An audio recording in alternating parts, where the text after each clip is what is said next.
It might be his neighborhood, but it's definitely not this bear's house that he cozied up underneath in Altadena. We ended up putting a Ring camera under there that had a light on it, and found out that we have a giant bear in our crawl space. So it was a little nerve wracking for a while. Sammy Arbid tells us the giant bear, who is known by some neighbors as Barry the Bear and by others as Victor the Bear, lives just around the corner in Eaton Canyon, which is where the Eaton fire started just over 3 weeks ago. I think during the fire, he pretty much stayed in there. I think he was scared. SoCal gas crews were apparently scared too. They couldn't access the meter to turn the gas back on after the fire once they found the bear hanging out right here in the crawl space.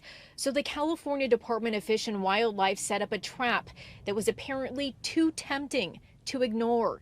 So they went to Stater Brothers and bought some rotisserie chicken and sardines and tomato sauce, apples and peanut butter and all kinds of stuff. They made a feast for him.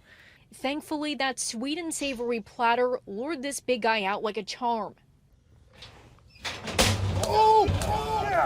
Arbid says the experts decided to trap the bear after determining he was probably too fat to tranquilize.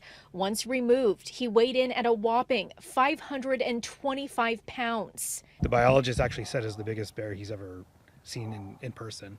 Neighbors are happy to hear that the bear's okay and had a good meal. He's very harmless. He just wants some good trash, like we all like some good trash. Patty Smith says she's been worried about all the wildlife in her neighborhood because they suffered too during the fire. So I don't know if he was injured. I don't know if his paws were singed or anything like that, but he found safety under there because just not only the fire, but you know how hard the winds were so strong.